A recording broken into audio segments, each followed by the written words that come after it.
Dear friends, good morning. YouTube channel V H पूरा at the rate at of the G rate mail of पर zoology. आपका स्वागत है आज एक नए क्वेश्चन के साथ जो कि IAS 2008 के प्री एग्ज़ाम में पूछा गया था। क्वेश्चन ये है कि in their experiment to prove the DNA is the genetic material, which one of the following isotopes was used by Hershey and Chase to label bacteriophage? Option A है carbon 14, option B nitrogen 15, option C phosphorus 32 and hydrogen 3, option D. तो इस experimental question जो है इसको solve करने के लिए मैं आपको बताऊं कि ये एक्सपेरिमेंट जो है हर्शे एंड चेज ने 1952 में ये एक्सपेरिमेंट परफॉर्म किया गया था और इस एक्सपेरिमेंट को ब्लेंडर एक्सपेरिमेंट भी कह सकते हैं। Blenders experiment. इस एक्सपेरिमेंट में दो तरह के लिविंग बींग्स को यूज किया गया था। एक है इकोलाई बैक्टीरिया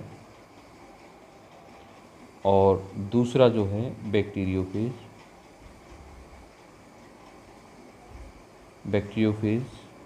T2। ठीक है, ये दो तरह के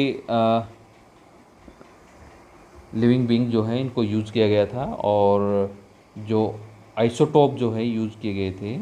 आइसोटोप जो है, एक आइसोटोप है सल्फ़र 35 और दूसरा था फास्फोरस 32। तो ये दो आइसोटोप जो हैं दीज आर यूज्ड, ये दोनों जो हैं आइसोटोप हैं। तो ये कंफर्म करने के लिए कि भाई इनमें DNA जो है वो जेनेटिक मटेरियल है या नहीं, तो आपको पता है कि जो DNA है, DNA में deoxyribose sugar along with nitrogenous base molecules and phosphate result in formations of nucleotides.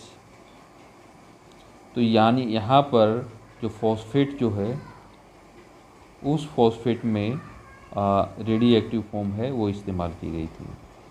और S35 जो है इट इज़ फॉर्मिंग सल्फेट,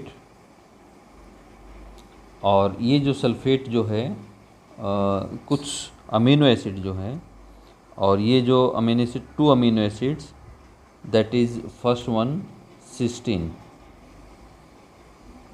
और सेकंड जो है it is the methionine.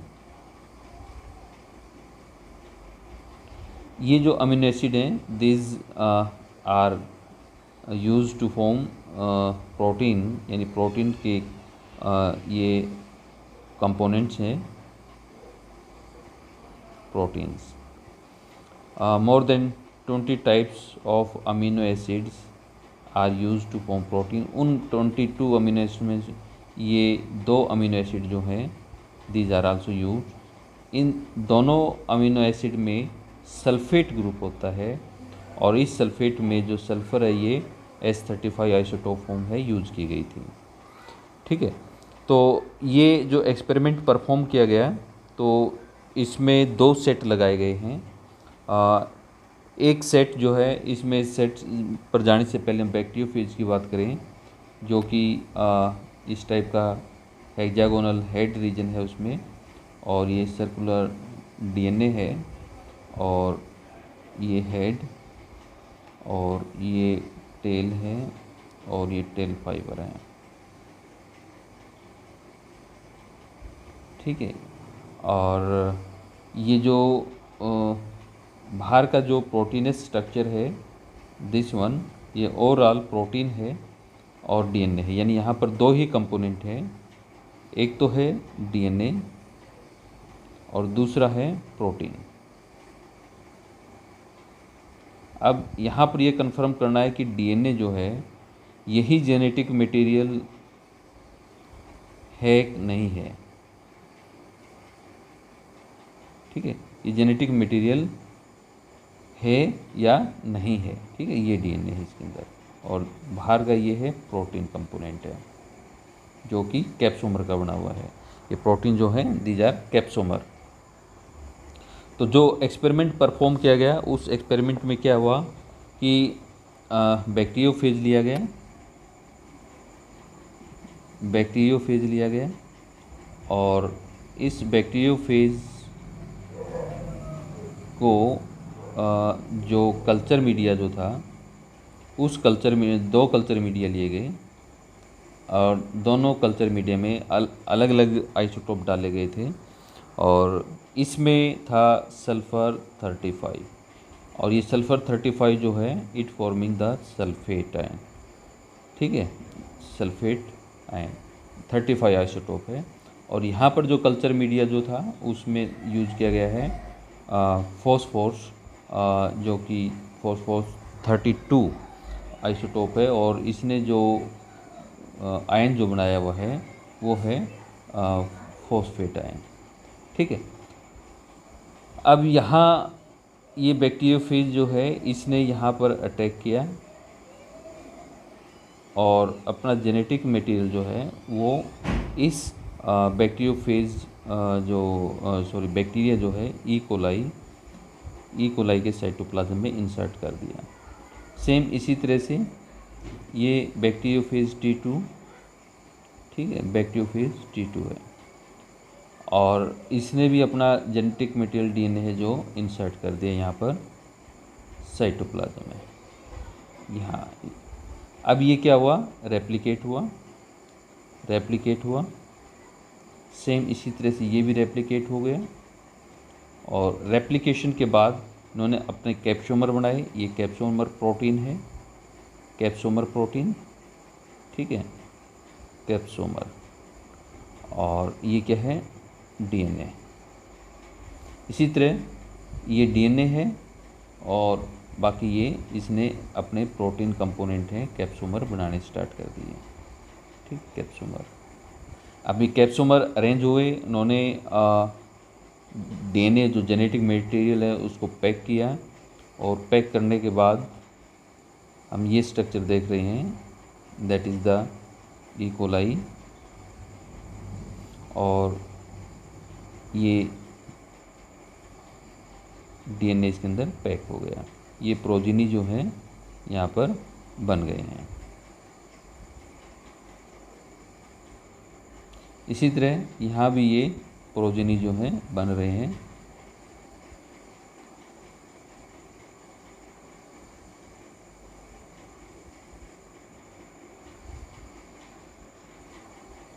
Same यहाँ पर ये प्रोजीनी बन रहे हैं। अब हम यहाँ पर क्या देख रहे हैं कि ये जो कैप्सोमर यानी प्रोटीन सिंथेसिस में ये कंपोनेंट जो यूज हुआ है, और ये रेडियो आइसोटोप है, और ये रेडियो आइसोटोप कहाँ पर प्रेजेंट है, यहाँ पर प्रेजेंट है ये। ठीक है, यानी कैप्सोमर में है, और यहाँ पर ये फॉस्फेट आयन है, ये न्यूक्लियोटाइड्स में प्रेजेंट है। न्यूक्लियोटाइड्स कहाँ है, डीएनए, तो ये कंपोनेंट्स कहाँ पर हैं, ये इस डीएनए के अंदर जेनेटिक मटेरियल जो है इसके अंदर प्रेजेंट है। सेल बर्स्ट हो गई, कंपोनेंट्स बाहर आ गए।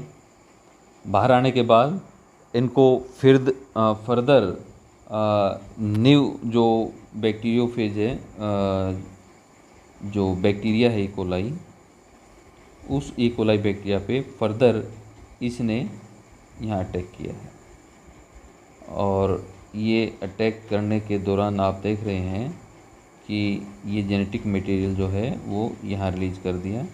सेम ऐसा ही यहाँ पर है ई कोलाई, और यहाँ पर ये बैक्टीरियोफेज है T2, इसने अपना जेनेटिक मटेरियल है वो इसमें साइटोप्लाज्म में इंसर्ट कर दिया। ठीक है, तो ये यहाँ आ गया, दिस वन आल्सो हेयर। अब यहाँ पर इसकी सरफेस पर क्या है, कैप्सोमर अटैच्ड है। इसकी सरफेस पर भी ये कैप्सोमर अटैच्ड है, but these are hollow having no genetic material. Genetic material कहाँ पर है, अब ई कोलाई के साइटोप्लाज्म में प्रेजेंट है।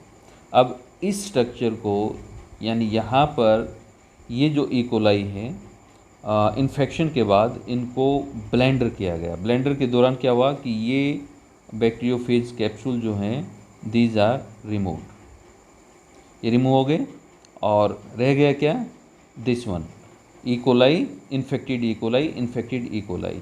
अब ये जो ई कोलाई जो है फर्दर इसमें बैक्टीरियोफेज जो है वो रेप्लिकेट हो रहा है, ये रेप्लिकेशन है, ये रेप्लिकेशन है, ठीक है।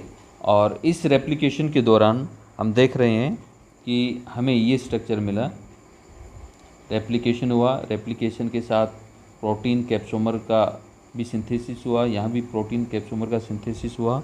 और अगेन हम देख रहे हैं कि पैकिंग से पहले इसको हमने क्या किया, सेंट्रीफ्यूज कर दिया, सेंट्रीफ्यूज। और उस सेंट्रीफ्यूज के दौरान हम देख रहे हैं, क्या देखें कि यहाँ पर जो ये जो बैक्टीरिया जो था, इस बैक्टीरिया के अंदर जो बैक्टीरियोफेज है, डीएनए पार्टिकल जो हैं, और यहाँ पर ये बैक्टीरिया है और ई कोलाई बैक्टीरिया, इसमें ये फेज पार्टिकल हैं, that is the genetic material DNA, ये भी डीएनए। जब इसको सेंट्रीफ्यूज किया गया तो सेंट्रीफ्यूज के दौरान क्या हुआ कि जो टेस्ट ट्यूब की जो पैलेट है बॉटम रीजन पर, यहाँ पर इसके केस में हम यहाँ बनाते हैं इसको, ये टेस्ट ट्यूब है, यहाँ पर ये पैलेट है और ऊपर ये सुपरनेटेंट है, ठीक है। इस सुपरनेटेंट और पैलेट को देखा तो यानी यहाँ पर ये bacteria along with bacteriophage DNA having no iso radio activity.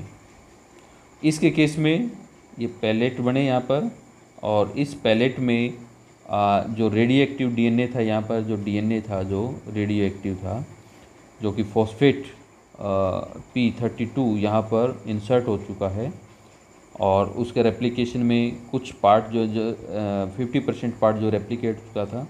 तो उस तरह से हम देखते हैं कि यानी यहाँ पैलेट में जो बैक्टीरिया हैं और उस बैक्टीरिया में ये जेनेटिक मटेरियल प्रेजेंट है, जिसमें कुछ जो है रेडियो एक्टिव फॉर्म है, जिसमें फॉस्फोरस जो है रेडियो एक्टिव फॉर्म में अटैच्ड है, यानी इस पैलेट में हमें रेडियो एक्टिविटी देखने को मिली।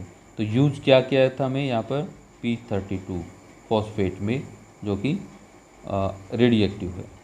तो इस एक्सपेरिमेंट से ये कंफर्म हुआ कि यहाँ पर जो जेनेटिक मटेरियल जो है डीएनए को प्रूव करने के लिए जो रेडियो आइसोटोप यूज किए गए थे वो P32 था और साथ में था सल्फ़र 35, ठीक है। तो ऑप्शन सी जो है ये हमारा सही है। इस तरह के मैं आपके सामने और क्वेश्चन लेकर आता रहूँगा। आप YouTube channel VS Bura @zoology के साथ बने रहिए। इस चैनल को सब्सक्राइब कीजिए, शेयर कीजिए, लाइक कीजिए, कमेंट कीजिए। Thank you.